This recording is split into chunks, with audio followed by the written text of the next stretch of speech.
और इसलिए एक खुलापन, एक तंदुरुस्त वातावरण परिवार में रहे, और सिर्फ एग्जाम के टाइम नहीं, सामान्य रूप से ऐसा रहना चाहिए। हमारे यहां तो शास्त्रों में कहा गया है कि बेटा बेटी 18 साल के हो जाए तो माँ बाप ने उन्हें मित्र के रूप में मानना चाहिए। संस्कृत में बहुत बढ़िया सुभाषित है, उनको मित्र मानना चाहिए। खैर, मैंने तो पहले कह दिया कि मैं आज मित्र हूं आपका, और आज नहीं हमेशा हूं।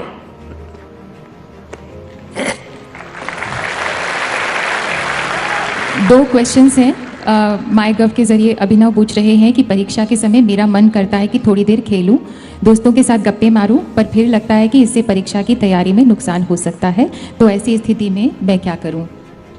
अक्षी गुप्ता एबीपी न्यूज के माध्यम से माननीय आपसे प्रश्न पूछना चाह रही हैं। मेरा नाम सलोनी है, मैं 12th क्लास की स्टूडेंट हूँ। सर, मैं आपसे पूछना चाहती हूँ कि एग्जाम्स के टाइम पे जो बाकी चीज़ों से हमें डिस्ट्रैक्शन होता है उससे कैसे बचा जाए, और फ़ोन का कम से कम यूज़ कैसे किया जाए ताकि हम स्टडीज़ पे फोकस कर सकें। माननीय कृपया इन्हें और सबको इस बारे में कुछ गाइडेंस दें। अगर आपको फोकस करना है तो पहले डी फोकस होना सीख लीजिए। सबसे बड़ी समस्या है कि हम डी फोकस करना नहीं जानते। अगर आपको किसी बर्तन में दूध भरना है, एक सीमा तक भर जाएगा, लेकिन जब तक खाली नहीं करोगे तो नया तो आएगा नहीं उसमें। आपको अंदर से कुछ खाली करने का सीखना चाहिए। डी फोकस करना बहुत जरूरी होता है। आप देखिए, फोकस करके रहोगे तो आपके चेहरे पर भी तनाव नजर आएगा। आपने देखा होगा, मेरे कुछ साथी मुझे बहुत बार कहते हैं कि मोदी जी, आप जब टीवी में देखते थे गंभीर क्यों दिखते हो? आपकी भी शिकायत होगी ना। मेरा वो नेचर नहीं है, लेकिन जब मैं बिना काम बैठा हूं, किसी समारोह में बैठा हूं, मंच पे बैठा हूं, तो एकदम सोचने में चला जाता हूं, तो मेरा चेहरा वगैरह फिर उसी में उलझ जाता है। तो मेरे फेशियल एक्सप्रेशन वगैरह सब देखने वालों को, यार टीवी बंद करो, ऐसे ही लगता होगा यार ये मोदी आ गया। क्यों?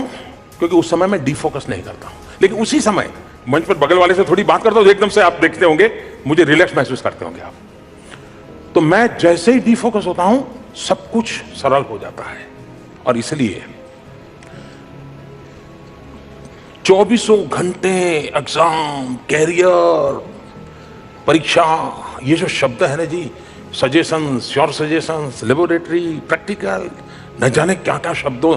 अगर आपका कोई आज के युग के जमाने में अगर डिसेक्शन किया जाए तो यही शब्द भम भम भम करके निकलेंगे, क्योंकि यही शब्द भरे पड़े हुए हैं।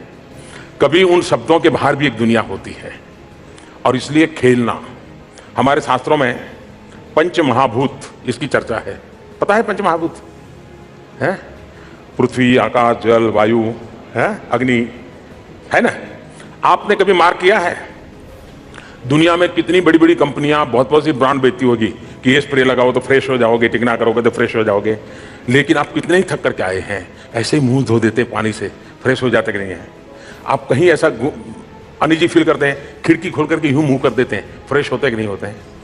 मनुष्य की रचना ऐसी है शरीर की, जब भी इन पंच महाभूत के संपर्क में आता है, उसके अंदर एक नई ऊर्जा आ जाती है। और इसलिए हमने प्रयत्न पूर्वक इन पंच महाभूतों से संपर्क बनाए रखना चाहिए। कभी खुले पैर से मिट्टी में दौड़ने का आनंद तो लीजिए। कभी, अब मुझे बराबर याद है, मैं मेरे यहाँ तो और कोई व्यवस्था नहीं थी, तो मैं तालाब में ही नहाता था, ठंड हो या गर्मी हो, कुछ भी हो।